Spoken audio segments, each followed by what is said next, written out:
So Greg, I mean, I'm not sure if I need to tell you this, but some of your shirts are kind of crappy. I mean, you know, What do you mean by crappy? They got a sweet little pocket right here. I mean they That's could be better. I mean, there's a place I know where it has lots of cool stuff.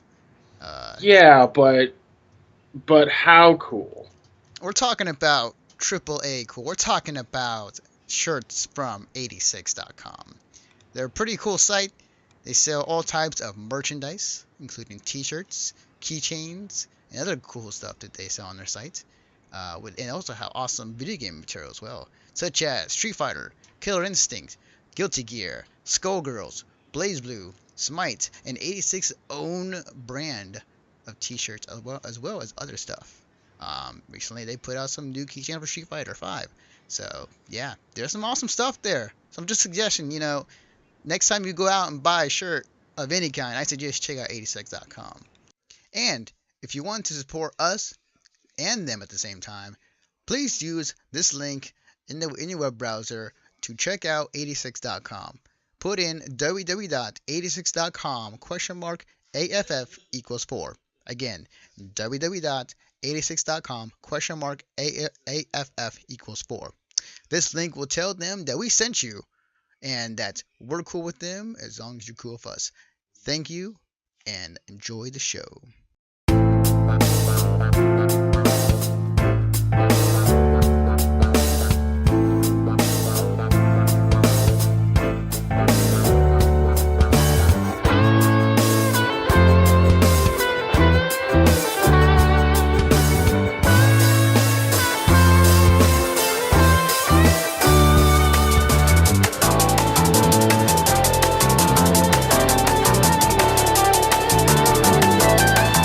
So, Greg,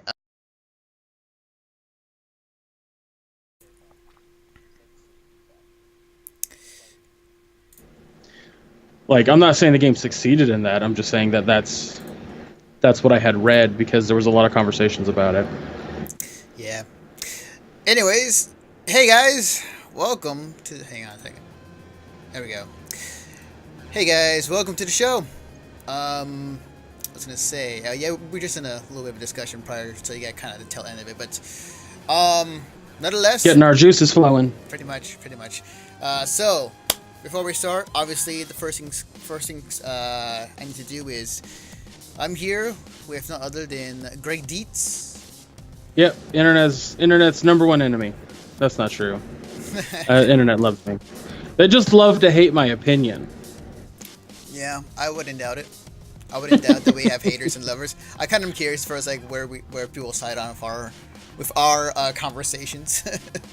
I look at it this way, like it's a discussion podcast, and we want people to join us in the chat and in the comments, letting us know what their opinion is, so that way we can have the intellectual discussion. That's If very you true. honestly feel True. that if you honestly feel that either of us are wrong, or you feel that our opinion is misinformed, or you think that there's some information that we didn't see or whatever, please let us know, because we are.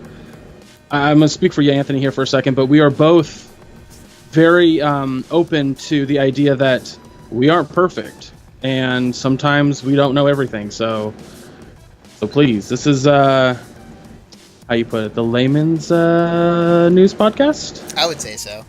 Something along those lines. I think just before we get into the topics, like I do think the reason why I like having podcasts is just having a intellectual discussion about games, and especially when starting out, like listening to like way back the first like gaming podcast with IGN, not IGN but EGM. Like that was kind of the reason, the whole being of making a podcast like that, and that's what really draws me into it. So having a discussion with, with you, Greg, but also with the viewers about games in an intellectual way, and not throw poo at each other is awesome. So Yeah, I mean, admittedly, I have gotten upset in the past when it's come to like, talking about certain subjects, but that was me bringing like the day's frustration into the stream. So yep. So let's get right to. Let me turn myself down just a little bit. All right. So I forgot to mention this in part, and I totally brain farted last week, and I should have mentioned it then. But to anybody who's listening right now on the Twitch channel or who are listening to the podcast in the affected areas in U.S. right now, mainly Houston and Florida, prayers prayers out to you guys. For those who don't know, if you don't know by now, they are one guy hit already by a hurricane in Houston or in Texas. Another one, Hurricane Irma, is right now going through Florida and making massive wreckage along the way. So yeah, to everybody out there, please stay safe and make sure to do what you can to protect yourself at all times in this hellacious time. Yeah, it's Irma is wreaking havoc in the Caribbean and now in Florida. And if you're in either of those locations, you're in my thoughts. That's 100% true. Like, I've been concerned about that entire state for the whole day, and previous days before that. I will tomorrow. And if you can, listeners, if you're in California or any other state that's not affected, and you have the means to help donate, there's plenty of organizations you can donate to. Local food shelters are a massive help on that front. So please look into doing that. I have a couple friends that live in Florida that have already evacuated. So, it's no joke. I think it's the biggest hurricane they've ever said hit United States. Yeah, so. Yeah, definitely. So the other reason why I'm bringing it up is not because of sentimental reasons, but last week when Hurricane Harvey was hitting Texas, the guys at Games Done Quick did kind of a last minute online GDQ to help raise money for the relief down in Hurricane Harvey. This is reported by GammaSutra.com, written by Alyssa McCallum. Mispronouncing that name. I'm horrible with names. The impromptu Harvey Relief Done Quick charity speedrunning event hosted by Games Done Quick over the weekend has raised $227,876 for the Houston Food Bank. The organizers behind Games Done Quick pitched the event on Twitter in response to the hurricane that devastated parts of Texas last week. Over the span of a couple of days, the group assembled speedrunners and drafted donation incentives to fill out a weekend's worth of programming for the event. In its first 12 hours alone, Harvey Relief Done Quick raised $52,000 before closing out the weekend with $227,876 raised. And he goes on to explain what Games Done Quick is and the history of donating to charities. So awesome of them. I love the fact that they know that they have the platform, and they know that they're well known for their charity events for Summer Games Done Quick and Awesome Games Done Quick in the fall. So good on them for really just hopping on and just kind of making an impromptu Games Done Quick online edition to help raise money for the relief down in Texas. So yeah, and I would dare to say that I wouldn't be surprised if they do the same thing again for Irma as well for Florida. But yeah, no, shout outs to them, and yeah, no, that's awesome. It's pretty cool. So, but yeah, again, can't say it's enough. Thoughts to everybody being affected right now by the hurricanes. But yeah, so let me get this next thing ready. You got anything to say about that, Greg, or are you good? I already did. I mean, I'm just it's awesome that they did that. I think it's fantastic. In all due respect, not just them, but hundreds. I think, God, I want to say tens of thousands of streamers were doing charity streams for Harvey, and I guarantee you there are people doing charity streams right now for Irma relief. Oh yeah, for sure. What was it? There was a Street Fighter player that won today, like one of the big fighting game majors, DreamHack. He goes by the name Knuckle Dew, and he said that because he's Knuckle Dude's from Florida, and he said he's going to give all his winnings to the Irma relief in Florida. So and he won first place. He won it all. So that's awesome. All right. So let me actually get this crossed out. We talked about that.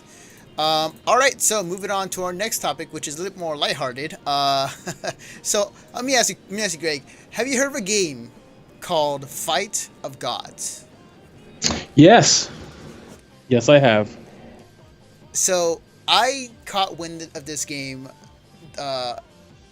recently in the past week, because one thing, the fact that you get to play as Jesus and other gods in the game to fight against other gods, I think is hilarious but awesome at the same time.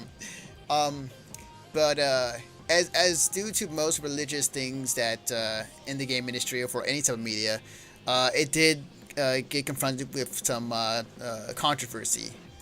So let me get this ready. So this is reported by PCGamesN.com, written by Ali Jones. Steam is back in Malaysia, but Fight of Gods is no longer available there. Valve has removed Fight of Gods from sale in Malaysia, and Steam has returned in that region, though some ISPs are still blocking that store. It seems that the kerfuffle over the religious-themed brawler Fight of Gods is about to come to an end. After the Malaysian government blocked access to Steam across the country due to the game's religious content, Valve has removed it from sale in that region. Now, the block has largely been lifted, though some internet service providers are still not allowing access to the Steam store. I'll read this quote actually. Quote, "We have contacted the developer, removed the game, and are attempting to make contact with the officials in Malaysia to remove the block," unquote. Valve's Doug Lombardi tells GameBeat. "We apologize for any inconvenience." So this, I'll post in the chat. So this game has definitely caused controversy with other countries. I think I remember hearing other countries also banning it, which doesn't surprise me per se. I know that was the same case for Wonder Woman, where some countries they banned the show because she was she was, I believe, Jewish, and like some other things that regarding, anyways, religious stuff that people that didn't agree in other countries. So I'm not surprised. Well, I'm not surprised. What am I saying? So it is a little surprising, but at the same time, I'm not surprised that happened. But the reason why I want to bring it up is because for the fact that this game exists is just hilarious to me. So when I was recording the event this past Friday, friends and I were talking about it, and we were just cracking jokes at one another. I was like, man, I can't wait for Gandhi to be in this game, or Muhammad. Yo, I want to see them cross-ups.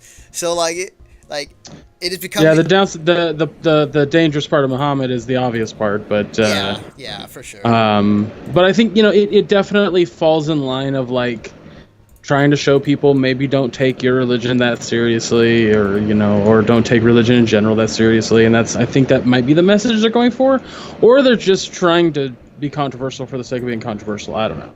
I think it kind of works in both ways, because how the old saying goes with games or just any media, I would say, any controversy is good controversy, or along those lines. Right. Right.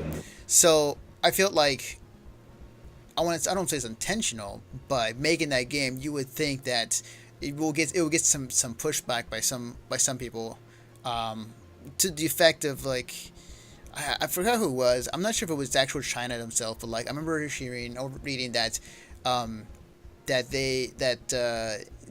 were issued hey, stop making this game, or stop selling this game, or we will sue, or something along those lines, from another country, or from somebody in China. So yeah, there was definitely going to be some pushback when it comes to this game. At the same time, I think, in my opinion, that if they keep it up, if they keep selling it the way it is right now, because it's got a ton of attention from a lot of people, And there's already people who are joking about it, saying like, "Hey, it's gonna be the best game at Evo for next year." So, did it work? It might have been. We're talking about it. So, but Yeah, I was gonna say, is it? Have you had a chance to play it, or like anybody who plays fighting games strongly has played it? yes. I watched Maximilian. He played it. He played 2 playthroughs. It's a very like short, like arcade mode they had, and he played as both Jesus and Anubis. And the game itself, like mechanically, is not really that bad at all. Like it looks a little wonky at times, and there's definitely times where it looks kind of weird. Graphics are pretty, okay. They're not, top notch, but it was a pretty functional fighter. Like it was nothing. Like it looked like it was kind of just the fact that again that there are gods in it, and the fact that there was Jesus versus Buddha at one point is like that's awesome and hilarious. So, yeah, like it definitely has picked up with a lot of people who play fighting games, and people who are casuals about it as well, and making jokes about it. And I feel like that's kind of the intention. But yeah, like it's been pretty well received from what I've seen so far, and I haven't seen anybody really crap on the game as much. Like I have just seen a lot of positivity about it, for the controversy that it has drum up. But yeah, no, it's I want to keep it. I want to keep it going. I want to see it. I want to see DLC for this game. I want to see like Satan involved at some point. Like I want them to just go nuts with it. Like I really do. But obviously, controversy from other countries is much bigger than controversies from like a minority of gamers. So, yeah, we'll see how it goes. But like, there's definitely a lot of people who are talking about it right now, including us. So, you did something right. So, Yeah. All right, moving on to my next topic. Let me get that ready. Okay. All right. So this is from GameSpot.com, written by Chris Perup. Destiny 2 players are angry at how shaders work. Here's why Destiny 2 shaders are now one-use consumables, according to Bungie. Among the many smaller changes in Destiny 2 is one concerning shaders, the items used to recolor your gear. Many players have responded negatively to the way they function as consumables, and now Bungie has responded with an explanation of why the adjustment was made. Whereas Destiny 1 allowed you freely to switch between any shader you had obtained, which was then applied to all your armor, those in Destiny 2 are single-use consumables, meaning you need to repeatedly acquire a single shader if you want to change the look of a bunch of items. Of course, there are other changes to play here too, like the fact that randomized rolls on items are gone, meaning you won't be dismantling them as frequently. But because shaders can be obtained by spending real-world money, players have complained that this change was motivated purely by greed. As a result, players are quite angry, as the popular thread on Reddit demonstrates. And I'll put the link to the full article here. It goes on to explain what Luke kind of explained on Twitter about the shaders and so on. So, I did some digging on this because, like, honestly, like, I never really looked into shaders myself and when I played Destiny 1. And I kind of looked up for, like, what exactly they do and what. A lot of people didn't. So, I looked into it, and it's basically a color change palette. It's cosmetic. It's purely cosmetic. Yep, it's a color changing palette on top of the fact that there's maybe some cool textures it has. And they were freely able to switch from one, or freely to work with your character if you want to swap one out for another. So I read into it, and honestly, this is dumb. People are. Don't get yeah. Like I'm gonna straight up say right now, it ain't. It's a non-issue. It's non-controversy, as it's called. Mm-hmm. The reason I say that is because when a game does things that are cosmetic, and they do it in such a way where you have to earn it outside of the game, essentially, like with real world money, it shouldn't be a problem. It shouldn't be an issue to where you're that angry. Like, don't get me wrong, I don't understand the point of having them consumable, I don't get why that was a design choice on their part. Mm-hmm. The only thing I can come up with is that so bright engrams you get by just leveling after 20. Every level you hit after 20, bright engram. And bright engrams are how you earn those. But you can get bright engrams everywhere. Opening chests on the main world, completing missions, completing strikes, completing crucible matches. They can drop shaders all the time. I have an ungodly amount of shaders. Now the downside to this is that there's a lot of shaders I give no poops about. Just because like there's one that's camouflage. I'm not a redneck. I don't care. But right now I have this sweet purple outfit or purple color on my chest plate. Well, I did until this afternoon when I entered a bigger chest or a bigger chest plate thing. So now I have a different color one. Now it's green because I don't have the purple anymore.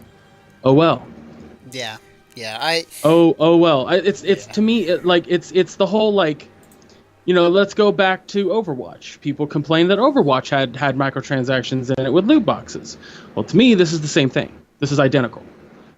This is 1-in-1. And I'm purely talking in terms of how the money, the real world money part works, Anthony. I was gonna ask, like, how much are shaders to pay with real money, by any chance, So the way that it works is you have to buy silver. Silver is what you use to buy bright engrams. The bright engrams themselves will drop a number of things. They can drop ships, sparrows, emotes. Sometimes they can drop armor at a very low attack rate, or armor rate or whatever, like 10. When your max right now is 300, so whatever.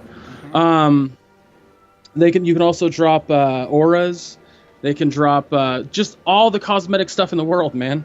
And sure, sparrows sometimes have a little like adjustment thing, but sparrows don't work in Crucible, which is where like that would have a matter of play. There's like a status effect thing where like when you drop out of your ship, a cool like can pop up. Like I recently in a bright engram unlocked like a little rabbit. So when I land on a planet, like the rabbit icon pops up behind me and then disappears. Cool. But it's so you spend real money, you buy silver. The silver buys the bright engrams. The bright engram draws things. But there's another form of currency within that called something dust, sparkle dust or some shit like that. But what the dust does is it allows you to buy items that are just on sale inside the Eververse. Now, bright engrams can drop a number of things that aren't on sale in the Eververse. But I think every week those items reset. I think every Tuesday they reset. So, So when you spend real world money, you also those bright engrams that you purchased with silver will automatically drop a huge amount of that dust. So, like, if you didn't get a random item that, like, you got a bunch of stuff that you didn't care about, whether they be shaders or not, you go, okay, well, I have 15,000 or 1,500 dust. I can just wait for an item to pop up in the store that I want. So, to me, it's not a big deal. It really, really isn't. If someone wants to say to me, well, I find it kind of dumb that they're consumable and you do have to spend 250 glimmer to install it, sure, fine, whatever. But again, it doesn't matter because you get them so freaking often. Yeah. And again, people complain, well, I don't want to have to buy bright engrams. You don't. Like I said, you get it from leveling up. Yeah, you could definitely earn it in game. You could spend $60 in the game and never spend another dime and still have the same access to stuff that everyone else does. Yeah. It is honestly no different than loot boxes, and if we want to go even further back, it's no different than buying those skins and Evolve that Jim Sterling thinks are the greed of the fucking company. It's insane to me that people don't understand how and why microtransactions exist nowadays. They just go, it's greedy, and I understand to an extent. a lot of millennials, a lot of people around our age don't really have a lot of money. We kind of got stuck in really crap jobs, most of us did, or we just don't have jobs. So we just don't have the money to fork over beyond $60. But these games cost more than that to make. We've been over this. Like there's the whole inflation and like the cost of things. Like you look at, a $60 Sega Saturn game. Sorry, Sega Genesis. I meant Sega Genesis game back in 1991. Today would cost $120. Yep. Or maybe more. There was definitely cases where some games back in the day were literally like $90 to $100 back then. So there were cases where, like, yes, the $60 you know and love today is not the exact price that it used to be. So, well, I mean, it's just, if you think about it, like, if something stays stagnant while the other thing grows, that thing that stays stagnant starts to lose its value. So how do you increase the value of that thing? Sell supplement things on top of it. There's so many things that do this, and nobody calls them out, except for video games, because the gaming community likes to demonize it, likes to sit there and say that it's a problem, when again, it's really not that big of a problem. Like, I watch things that disagree with my opinion, so that way I can maybe counterpoint it on the podcast or in a regular conversation. And I have to say, when people go, I don't like how this one thing works because of this, fine. That's fine. But if you want to call the company greedy, that just means that you're showing your ignorance on how capitalism works. Well, I was gonna say, is it very? The thing I think what I kind of thinking about it, like I think what exactly people of that ilk are afraid of is having games in the future where future content, say a part of a game, is not accessible unless you pay a certain amount. Like, I think that's kind of the fear that I think a lot of people are afraid of when they hear the word microtransactions. I get that. I mean, if you want to go back to like Mass Effect 3 and that whole like storyline and extra character that was locked behind a paywall day one, and it was on disc, but they only did that because they needed that extra cash that the game wasn't going to pull in just by sales alone. People wanted to say like that was wrong, and I was on board with it being wrong. I felt it to be wrong too, but nobody was asking why they did it. That's where my problem lies, Anthony. Like, why did EA and BioWare decide to do that? Well, it's very simple. That game cost a crap ton to make. $60 a pop ain't gonna cut it. They had to do something. I mean, that you could argue. Well, I would say you could argue for a lot of the games in the game industry that are not independently made as a hobby. A lot of games, especially the more bigger budget ones, are going to be the ones that are going to cost a lot more. But I digress. And well, I mean, like nobody's going to tell the guy who made that Dragon Cancer that he's being greedy by telling streamers that he doesn't want them to stream his game. Like he goes out there and says, well, I don't make a dime off of it, and it kind of sucks that you guys are playing my game for other people who aren't going to buy my game. It's like, okay, no one's going to call him greedy, though, because his game is a piece of art about his son dying from cancer. Well, the inverse works here, too. You can't call Bungie greedy for trying to pay for stuff that it's like... That's the other thing, Anthony. That's the other thing that nobody's putting into context. You buy Destiny on September 6th or 25th when it comes on a PC. It's the 25th, right? Next month, 24th. The 24th in October? Yeah. Wow, it's 2 months. Wow, okay. Yeah. I thought it was September. Nope. We got another month to wait. Either way, you pay the $60 for the game, right? And... you know that the game is a multiplayer game, a game that's supposed to sustain... yeah, sorry, Alex. I don't know why that's 2 months down the road, but whatever.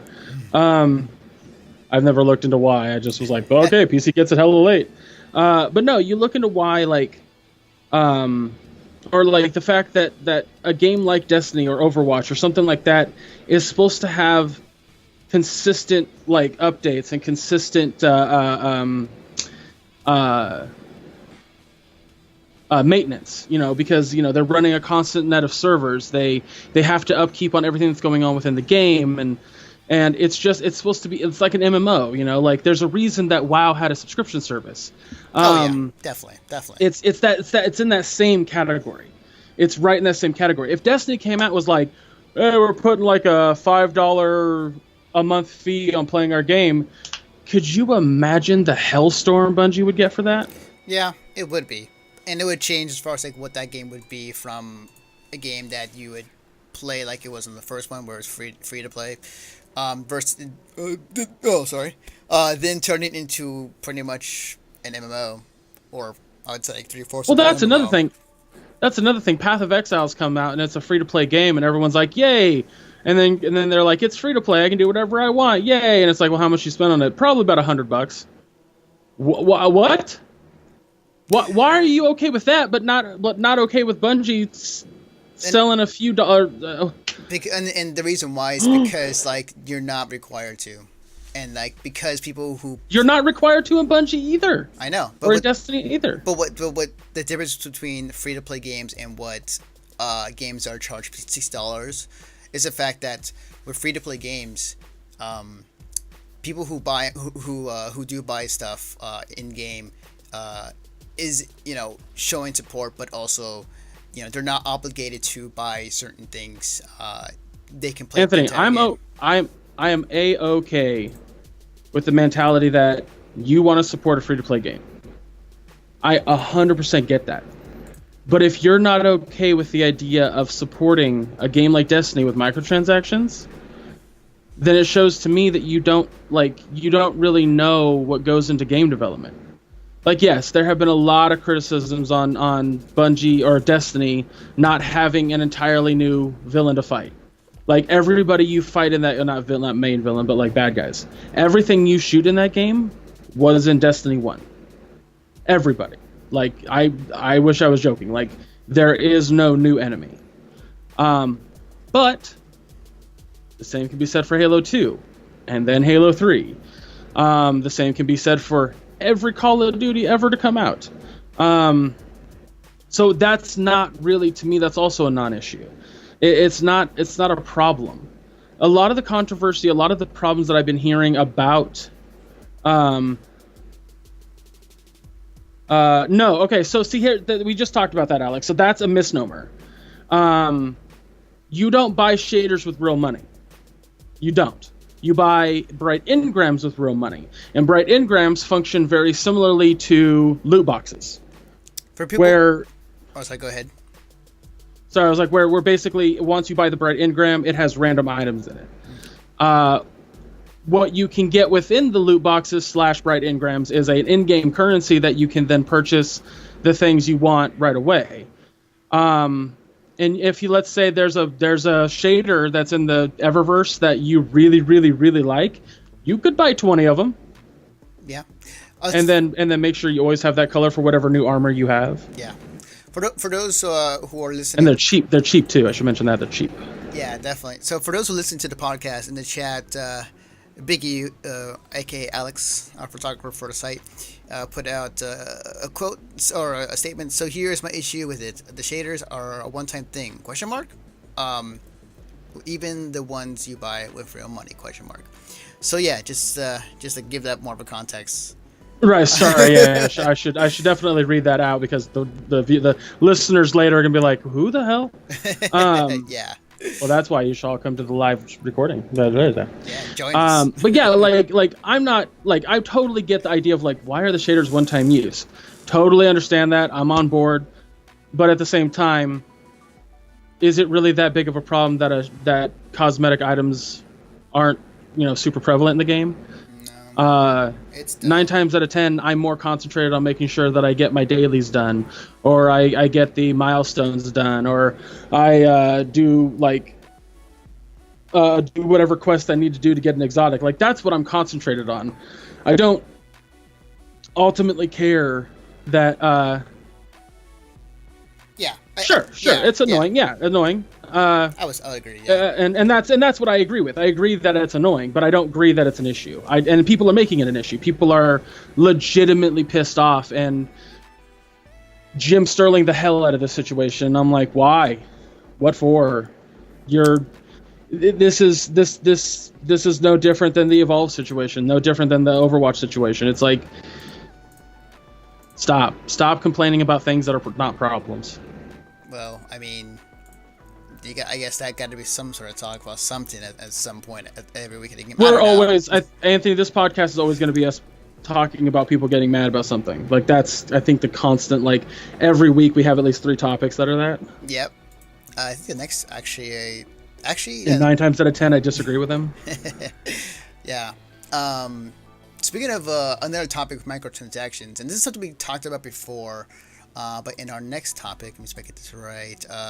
Hopefully it's this. All right, so this is reported off of yeah, it is. Like, cool, awesome. So this is off of PCGamer.com, written by Joe Donali. I know people are upset, but mods are and will continue to remain free, says Bethesda on Creation Club Backlash. Bethesda's divisive Creation Club launched a beta last week to a mixed reception. Despite claiming not to be paid mod systems, there are aspects to the initiative which make it seem that way. Something Chris had discussed on more than one occasion.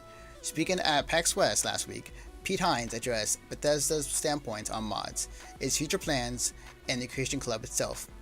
In the conversation with Tech Syndicate, Hines was first asked about Bethesda's relationship and overall goal with mods into the future. Quote, "We have been supporting mods and making the mod community grow and be viable since 2002. We're going to continue to try and do new things. That's it," said Hines. We're going to continue to try new stuff and see what works and see what doesn't. We tried paid mods. It didn't work. Allowing people to pay for mods and have them be that long and all this stuff and all the problems we said. Okay, we're not going to do paid mods, unquote. And I'll post the entire story kind of more in depth. But actually, for those who are listening, black screen. For those who are listening, I'm posting these articles in the Twitch chat. Another reason why you should be in here, because then you get to read along or check out the article. Yeah, I'm not the only one that says things that seem non sequitur. So before I get into this, one things I did kind of looked into it more, because I remember we had this discussion, and you know, I'm still a firm believer, like if a person who makes a mod wants to sell it, then by all means they should, because it takes effort and time to make those. So what I read into the Creation Club for Bethesda, the way it works, from just my understanding, is that once you created a mod or something for said game, say Fallout 4, in this example, that will be submitted to the Bethesda club program they have, get it approved, and they get paid for their work. What I soon realized is that while Bethesda is selling that item that you created in game, or for certain the game like Fallout 4, they'll be making money off of that item for every sale, and the only money you get is basically as if you were asked to commission that part of an asset to the game. You don't get royalties at all.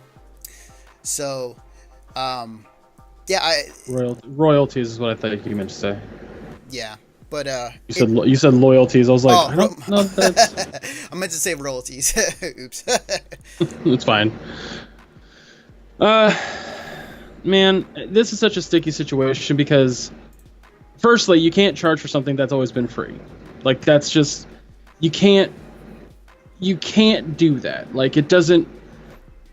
If mods have always been free, and we talked about this, like, and then they were like, well, we want to charge for them because we're looking for new ways to make some money. Yeah, Bethesda, get that. Totally understand you're looking for new ways to make money. That ain't the way to do it. Yeah. That's like the analogy that Alex gives in chat. It says it sounds like a shitty contractor job for mod makers. If they threw in royalties, I think it'd be on the right track. Yes. But also at the same time, it the reason it didn't work was because, you know, it was a free asset that now was not free, and people were just kind of like, nah, I'm good. It's like tomorrow if a free-to-play game, like let's say Hearthstone, required a $5 a month fee. People just wouldn't do it. At least not a lot of people. Casual players would probably be like, I'm out. Yeah. And that's where that problem lies. As for the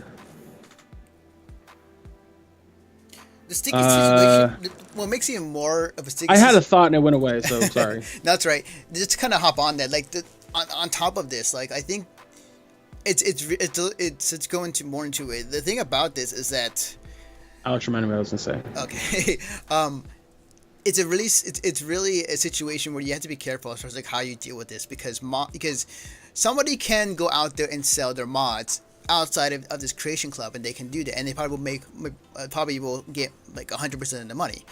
But if by doing that, you're also kind of you're not asking them not for Bethesda, but they can get copyrighted for that. That's why a lot. Right. So that's actually the point I was going to make with what Alex said. When you make money on Twitch or YouTube, there's a percentage on what YouTube gets to what you get. Right. Or right. with Twitch, you know, or whatever other program you're using that has monetization, sorry. And that was a huge aspect too. Like that's why modders stopped putting their stuff on the Creation Club. They were just like, nah, I'm not gonna work that hard on something and not get anything for it.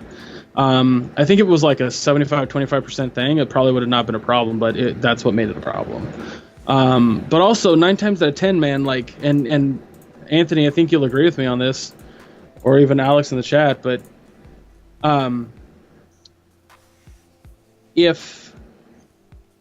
what was I going to say? Wow, what the hell was that? I had an entire thought and it just disappeared. I was going to ask you guys basically, like, if you... do you want to pay for a mod? Like, are you willing to go out of your way to pay for something that maybe somebody else made for free in the same vein, or something to that effect? Like that, I think that was a factor too. Like, I don't know, man. It depends. Like if I was asked, do I want to pay for a mod? It all really depends what that mod is. If it was a mod, say like an actual, somebody went to the time and effort to make a story-based mod, and it took the characters and it made its own story with that, and added some other cool features in it, then yeah, I would say yes. If it's something simple as far as like you get a new hat, then no, I'm not. Or changing the dragons to look like Macho Man Randy Savage. Well, that would be the exception. But yeah, like it all depends. But that's where it gets really hard too, Alex. Yeah. Is like, how do you classify what mods get, are paid and which ones are free? How do you classify what deserves to be split? How where do you decide what gets, how the money gets split? It's such just a colossal undertaking to try to get that right, and I think that's precisely why the Creation Code failed. All of that on top of each other. It's very, very hard to kind of navigate that, and that's why we haven't seen anybody like do something like this in the game industry. What I think Bethesda should honestly do is, if they see someone modding their game and it's a good mod, like, contact the modder and either A, offer them a job, or B, straight up buy the mod from them. Yeah, exactly. Like there have been several cases where people who have modded things to games to then get later on hired by the company. It's happened numerous times. Yeah. So it's tough. Like I said, I understand Bethesda trying to make a dime. I understand that because, well, games cost a lot to make, especially games that Bethesda makes, and I guarantee you, the next Bethesda game, and I'm not talking about Elder Scrolls Online, will have microtransactions. Like 110% guarantee you that. Because that's just the way that it has to work now. But to further that, like, I honestly believe that like Bethesda should go and talk to a lot of these modders and talk to them about uh that's another topic right there is like DayZ completely changed Arma. Yeah. Like 100% changed Arma from what it originally was. And I don't know that I've ever heard the developers of Arma say anything about DayZ.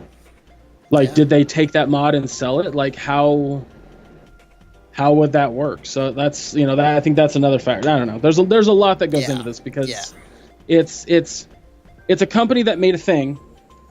And I haven't read anything about that, Alex, about the developer saying anything. It's a company that made a thing.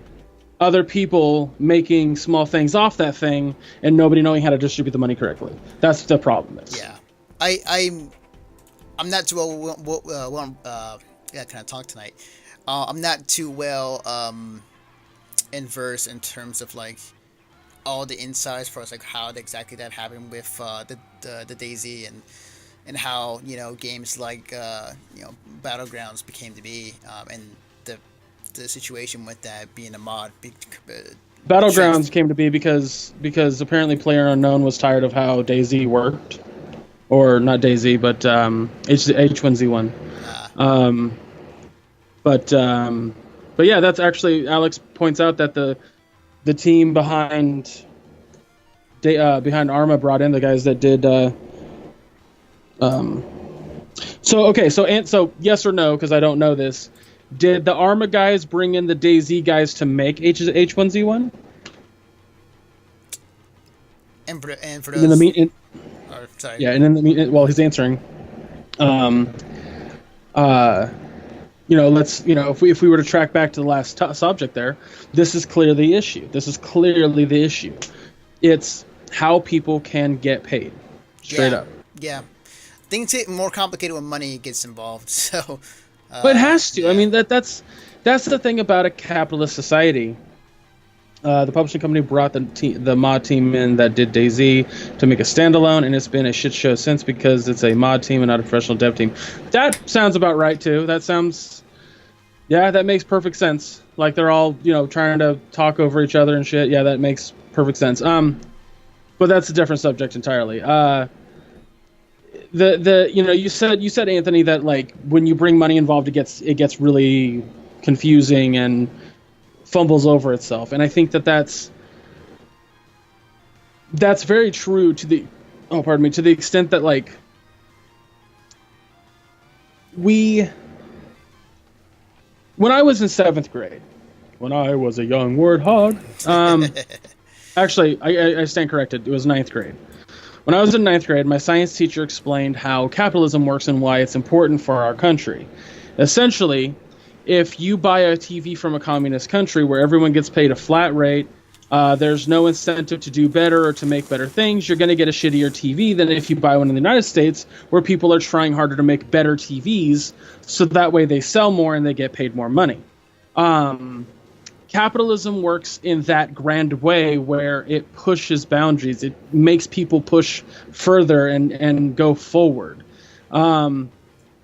However, there's also the inverse aspect of that where it's like if people aren't getting paid the right amount, or if people don't think that there's enough money coming in, or if some guy that's the CEO is going, well, I want more money in my bank account, that's when it gets to be a problem. That's where the issue lies. And we're always going to deal with that. We're always going to see that. That's never going to not be a thing because that's just the nature of capitalism. It's unfortunate, but it's the truth. We can't live in a purely socialist state where everyone gets paid a flat rate and we all get shitty laptops and Xboxes. That doesn't work. So we have to have that capitalism to push things forward.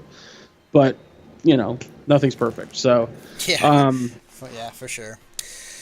So with mods, it's definitely a problem. I think it's the same issue that's happening with YouTube right now with the adpocalypse. It's like I said, it's a sticky situation because it is. It's never not going to be a sticky situation. It's never going to be this perfect utopia of, well, we know exactly how we're getting money, unless unless things change. And the only way they're going to change is if A, people are willing to spend more on video games and or willing to pay for mods, or B, we all just stop playing video games and in general. Like, and neither of those are going to happen. Neither of those are going to happen. So Yeah, for sure, for sure. microtransactions and free mods for everyone. Yes, a free world for everybody.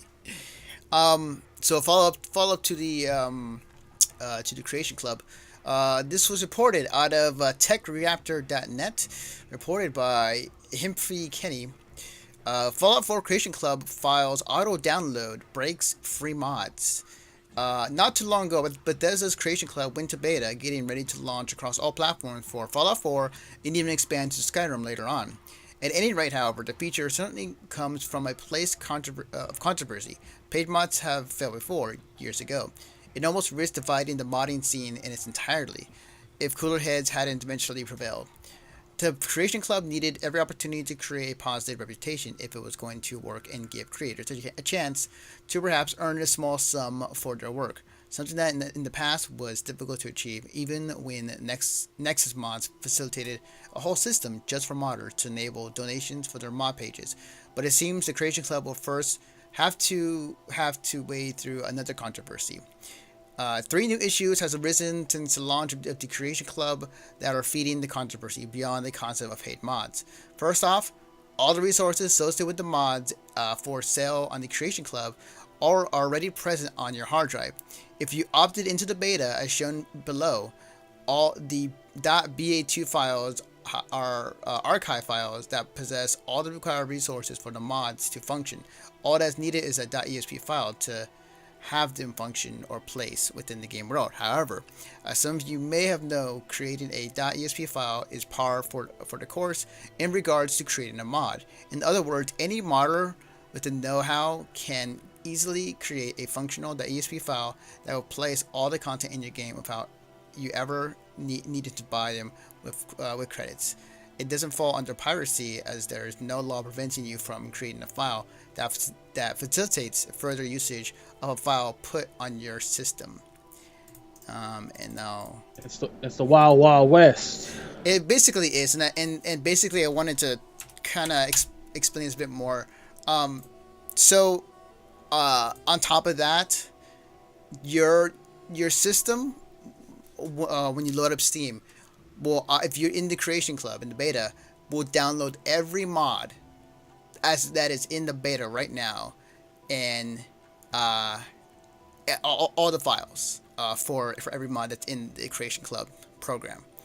And that's, I saw that, and that is, if that alone is going to eat up a lot of hard drive space for the PC Steam version, not to mention the console version once that ports over. And I looked into it, and this is not a bug. This isn't intentional. And I think the reasoning why, because of that, is because they want to make it more seamless for anybody who wants to be in the program, who wants to get a mod, can just automatically snap their fingers and play the mod right away, rather than having to download this entirely huge file. But because of doing that's a funny attitude I see all the time, is people like, remember when you could just pop a game in and play it right away? It's like, well, yeah, those days are gone, because we don't have like tiny systems that can boot up things instantly. Like, we have to have load times. I don't know what you want. We have to have install times. Yeah, and I get it, but at the same time, like, that's something you don't.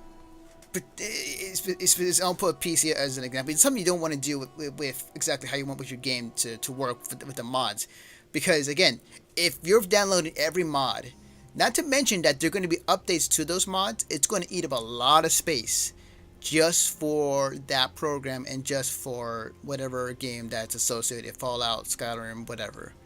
So I understand that it's having.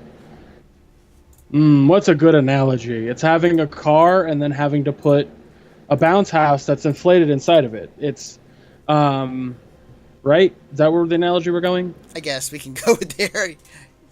Yeah, take us there. I don't know. Sure. I'm just trying to think of, like, I'm trying to think of why this is an issue. I'm trying to think of why people would be upset about it. And to me, it's like, well, if you want it, then you know what you have to do to get it. You know, like you can't, like, yeah, maybe it's more of a hassle, I guess, but at the same time, oh well, you're doing something outside of the game, and maybe working a little harder to do those things outside of the game is what you should be doing. But the thing about that, Just a thought. Yeah, but the thing about that is just like, if you wanted to get into the program and say you just want one particular mod, like because it's eating up so much of your hard drive space, and you're kind of wondering why this is happening, you know, it makes it to where, like, do I want to be on this program if it's gonna, you know, eat up so much space and become more of a cumbersome. Not to mention, not to bring another topic into this topic, but like not to mention the fact that we're already facing data caps with internet providers as of right now, and if this is eating up. Well, is this running in the background all the time? Yeah. So it's not necessarily taking up hard drive space. It's eating RAM. No, it's running in the background. It's downloading in the background when you load up Steam. It's downloaded. It's downloading automatically, and you can go in and maybe. What do you mean by downloading? What do you mean by downloading automatically? Like you have to download a game to play it and then install it regardless. Yeah. So I don't understand the issue. It auto downloads all the files for the mods if you're in the program. And yeah, it auto updates, it auto downloads all of them without you asking. Okay. Understood. Yeah, okay. That's an issue. That right there's an issue. Like I even tell my Xbox not to auto update things unless I tell it to. So yeah, that's a problem. I see that. I understand that now. Okay, on board. Got it. We're there. Yeah. So I was so confused. I was like, I don't understand the problem. Like, if you're downloading them, then you know how big the file is. Like, what the hell? Like, yeah, I get it. Yeah. So that is definitely an issue. And again, I looked into it, and this was intentional. Oh, maybe they could patch something into the program itself that basically allows people to not have that happen. I don't know. Possibly. I think that would solve the problem.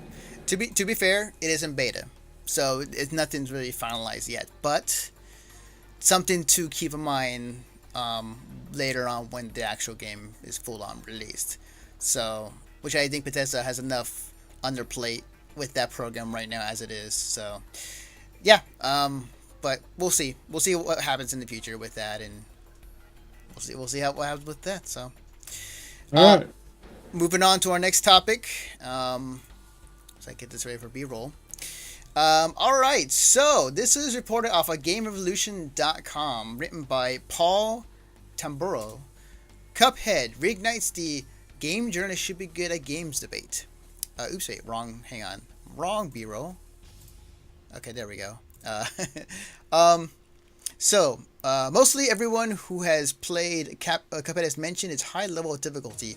A side-scrolling run and gun game, it occupies a genre built to challenge the player, throwing waves of enemies at them and forcing them to think on their toes. It's a game that requires the player to be fully engaged with it, exhibiting quick reaction times and multitasking between jumping across platforms, avoiding both the enemies and the gunfire. A video uploaded by the tech website VentureBeat shows one of its employees struggling to do just that.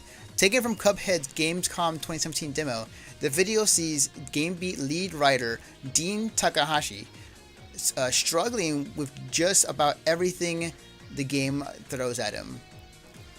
Hang on a second. He experiences difficulty in attempting to jump into a high platform in the opening tutorial. He routinely bumps into enemies running towards him. He falls down a hole to his death, and the resulting footage is a hilarious playing out like a 26-minute slapstick comedy sketch in which a poor Cuphead is forced to meet his demise over and over again. But rather than viewed as funny half-hour struggle experience by one writer, the video has instead been used to undermine game journalism as a whole. The end result has seen both trolls and prominent personalities surrounding the games industry vilify Takahashi, who has worked in the tech and games journalism for 25 years, even though the article accompanying the video saw him poking fun at his own lack of ability during the play session. And then I'll put the whole article, you guys can read it. So So I have a question. Yeah. And this isn't necessarily for you directly, Anthony. This is in general. Why does it matter? Why does it matter if someone's good at a game or not? How does that in any way, shape, or form destroy their credibility when it comes to their opinion of the game? If I give you Dark Souls and you can't get past the first area, does that make your opinion any less valid on the game?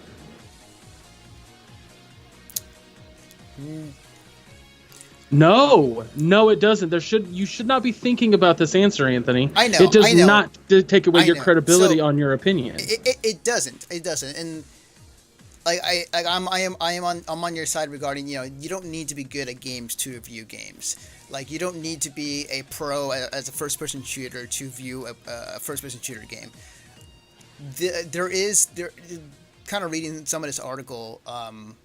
It does, and I saw this too. I remember seeing another video like this, where somebody was playing Doom for Polygon, and they were just like looking all over the place, and it looked like he had never played a first-person shooter in his life.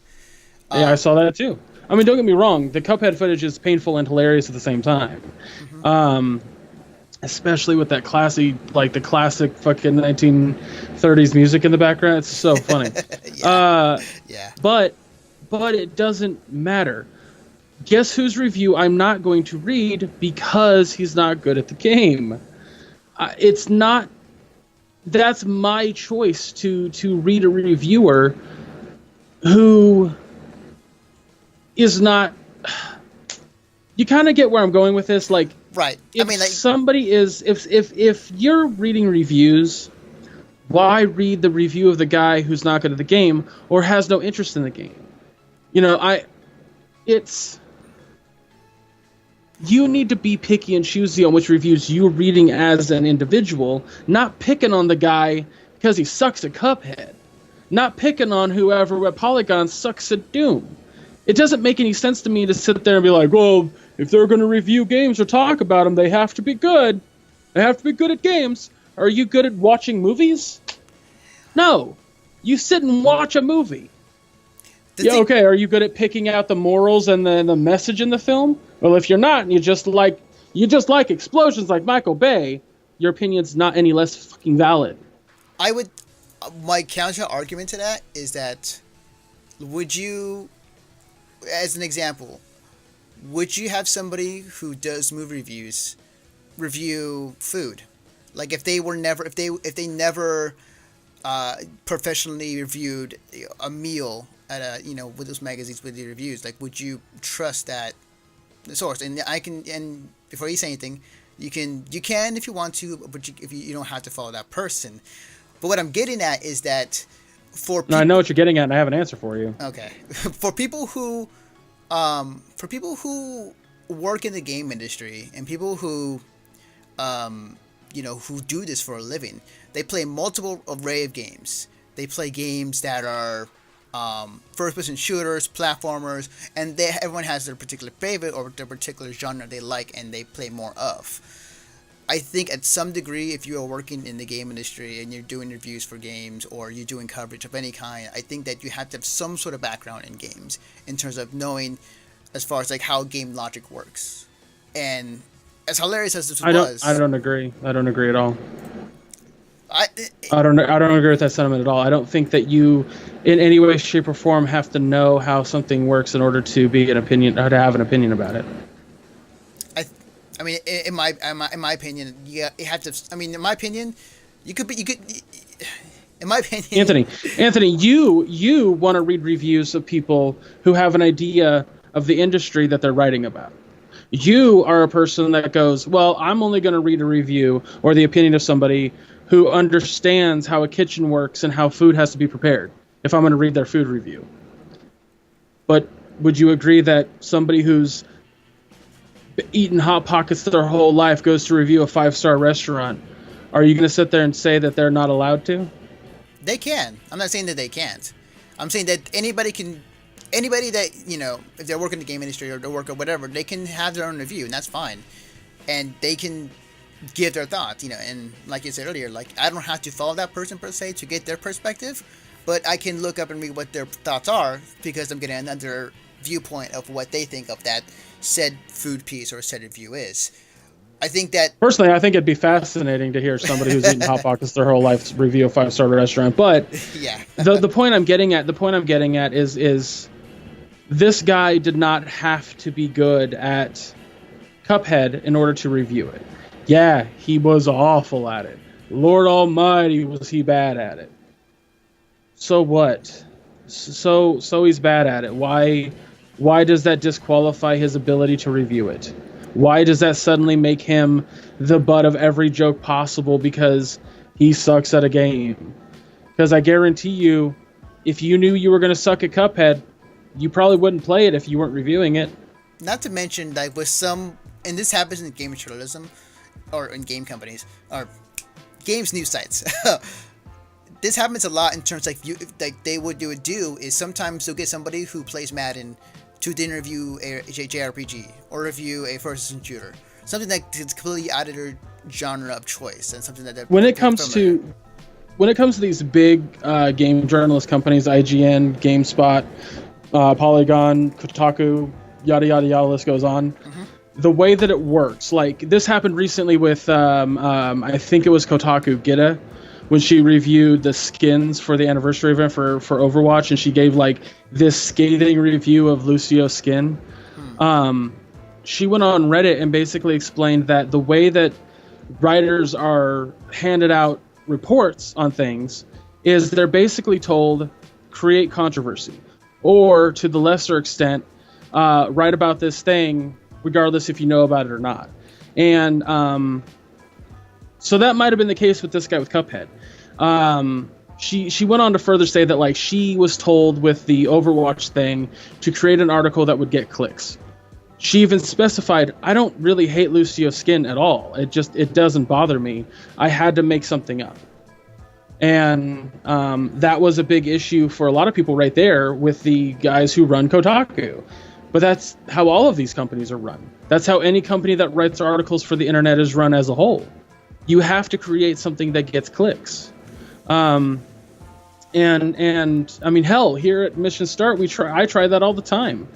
Well, I tried that in the past. If I was to write an article about something that is a non-issue, I would absolutely make it sound like it was an issue, because clicks is what gets people onto the website.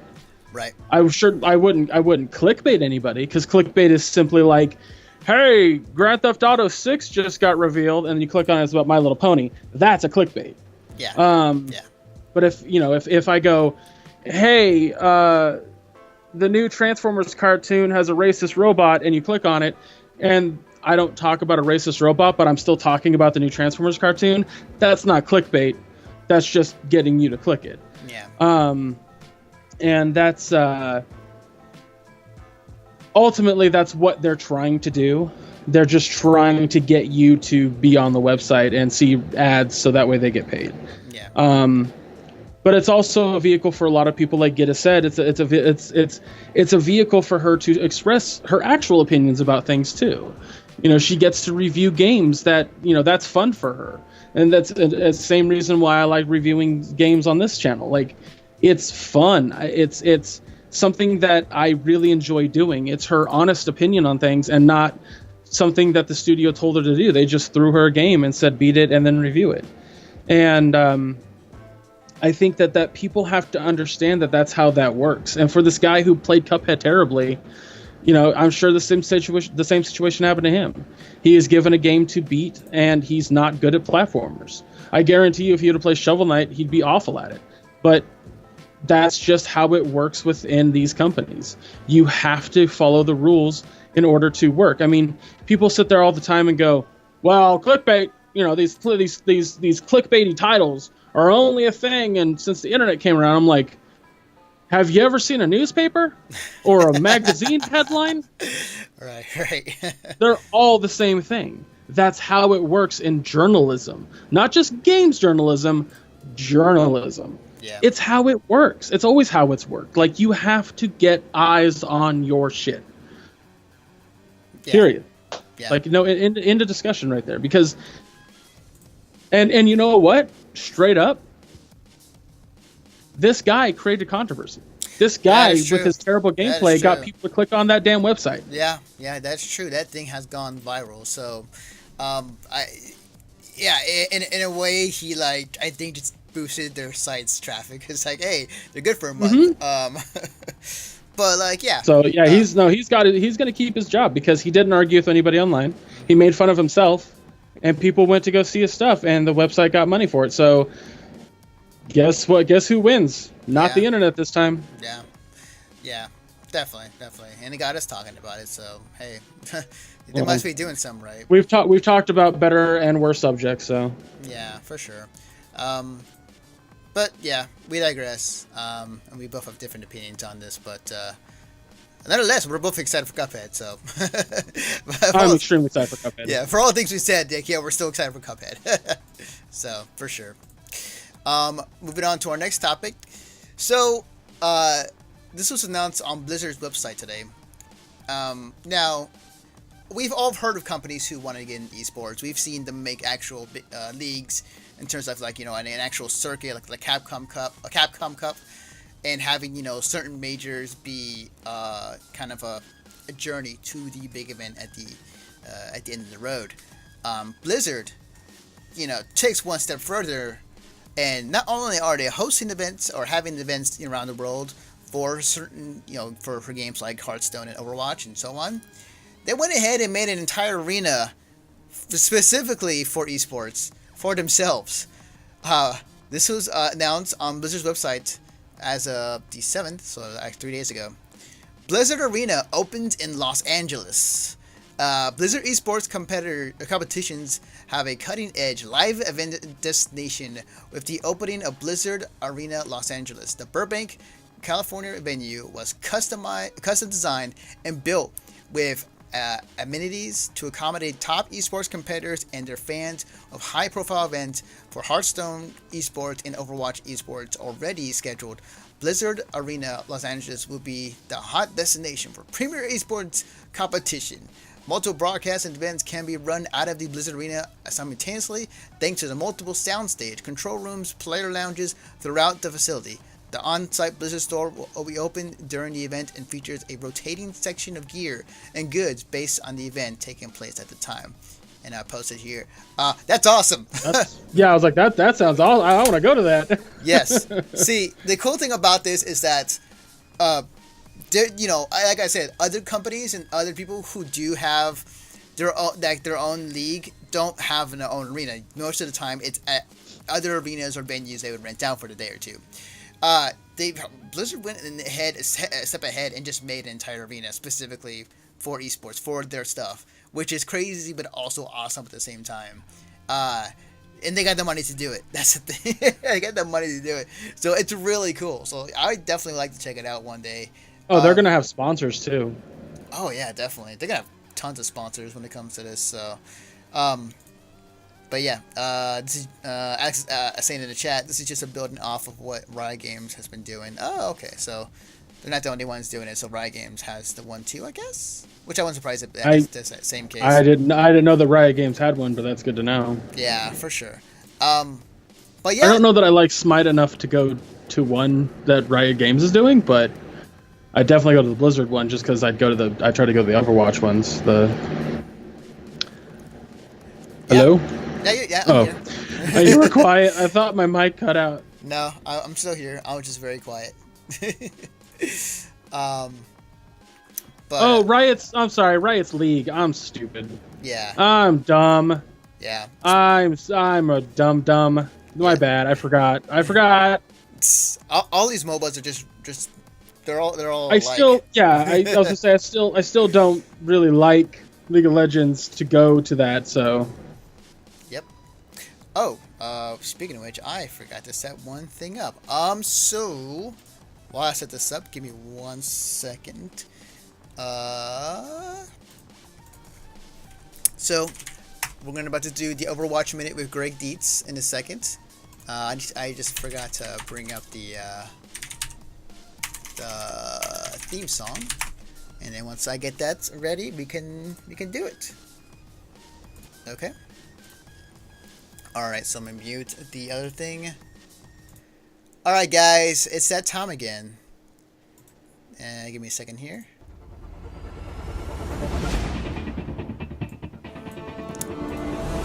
Alright, ladies and gentlemen, it is time. It's time for the Overwatch Minute with Dre Deets. Am I good to go? You talking? Yes, you're good to go. Say things? Okay. And you don't have the music running over me, right? To make the... Well, I do have it, but it's on my computer, so yeah. I'm gonna be honest with you guys. I haven't really been paying attention to Overwatch news lately, just because I have been busy playing a lot of Destiny 2, which is a lot of fun. But there's also there hasn't been a lot of Destiny or Overwatch news because there just straight up hasn't. So the only thing that I'm seeing here on a list of news, I have to pause the video so it's not loud, is the apparently, here's the link, okay. So there was a glitch with the loot boxes where duplicates were like not happening, or they were happening too often when they're not supposed to.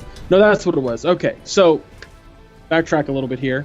People were complaining about too many duplicates, that the items that popped up in loot boxes was 110% random. So when you got a loot box, you would get a ton of duplicates. So they changed that to where now you were getting, like, a lot of the boxes that I had gotten after the update were not duplicates, which was great. That being said, that's not the link. Apparently people have been getting a lot of loot boxes now that have been having duplicates, just a ton of duplicates. And I guess Blizzard responded to it, and I didn't read about it. It's now loading, so I'm just now talking to spend time. Let's see. So here's what it says. Hey folks, we still have no confirmed cases of situations where a duplicate was received and credits were not granted. That's what it was. People were getting duplicates, but not getting the credits that came with duplicates. That's what it was. Okay. Thus far, it has been misremembering the details. Keep in mind that there are about 3,000 unlockables in the game, and in the game right now, it's extremely hard, and I would go as far as say impossible for our minds to keep track of how many things at once, especially when we consider more items, yada yada yada. Okay, so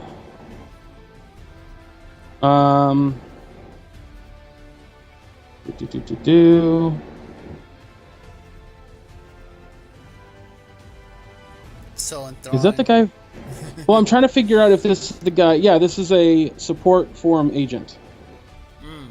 So it's basically saying that from what I can scan here, because this is not good podcasting right now. He's just whoever this is responding to people about items that, like, sprays or emotes or things like that they were getting. They knew they owned already because they had it like equipped or something like that, and they weren't getting the credits. It says we're still investigating the possibility of a display issue causing these not to show up in the collection properly, but everything I have on my end still points to this just being our brains expecting something incorrect. And when he says brains, he means like their processors and shit. Then worrying about the progress. Again, remember that this is a lot to keep track of for people, and most of us don't think about things we aren't specifically hurting until we receive them. Please do not keep any videos or reports coming so we can try to reproduce this. It may also be useful to have reproduction steps if you find that it only happens when you do certain things in game. The more specific you are about this issue, when you saw it happen, what you received, what you think will be a duplicate, the more likely we can figure out this together. So, well, that's a fun little issue there, isn't it? Oh, okay. I'm finally. All right, shut up. So yeah, I don't know. I mean, that to me also sounds like it's not really that big of a problem. Like, yeah, I understand it's frustrating, but oh well. There's cosmetics, whatever. Unless it's coming from actual paid loot boxes, then I can understand people being upset. I think that would upset me too. So there's that. But people are happy with the new with season 6 and competitive, getting the placements that they want, the slight changes that have happened. Like, people are happy with that, so that's good. When it comes to other things within what's happening, like, everything seems to be a-okay. So that's it for your Overwatch Minute, because I got nothing else. Like, there's really been nothing else. I know they did a little video about how they made the Rise and Shine May movie. I have to watch that. Oh man. Yeah, it's pretty cool. They basically discuss like how do you take a character that's been designed for one thing and make it into this like largely emotional Pixar-esque type thing. So. Oh man, I'll definitely check it out for sure. All right, well, that has been your Overwatch Minute with Greg Dietz. All right, so that's gonna do it for us, guys. We talked all we can talk about, and we can talk no more. So before we end the show, Greg, where can they find you on the internet? You can find me on Facebook, Twitter, and Instagram by searching Chubrock Geek. I'm on Instagram. I'm on Twitter a lot. I'm almost never on Facebook, and I'm on Instagram occasionally. So definitely go follow me on one of those if you'd like to have a discussion with me, or just tweet at me. You can find me every Saturday on twitch.tv/halfemptyetank, where I'll be playing probably party games from here on out. I recently discovered that with like Titanfall 2, with Overwatch, now with Destiny 2, people just don't care to watch shooters on Half Empty. It's just not something that the audience there is interested in. Half Empty is very well known for having off streams or weird streams. So like when I play shooters, I get like 6 people. The second I switched over to Jackbox, I had 14. So it's kind of like, I guess I'm not playing shooters anymore on stream, which is fine by me because I don't concentrate on chat. So what I'm basically telling you is when you come to my stream, you'll have a good time because there'll be something you can do with me.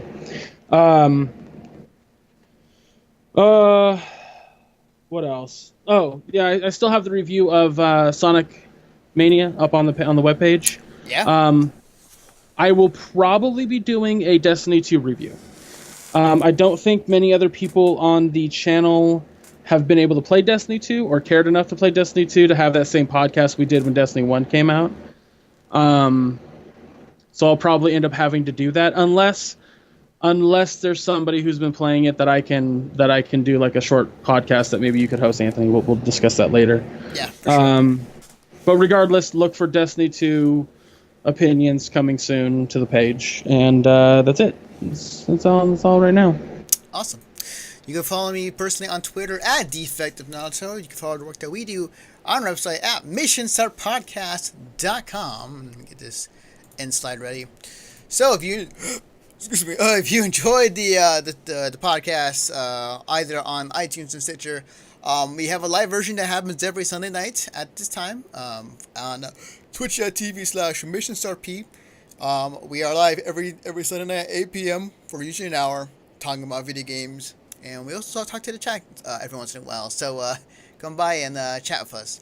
But if you're watching the stream, or if you can't make it to the full show, as always, we can upload the audio version every Tuesday on iTunes, Stitcher, and on the website on the podcast section of the site.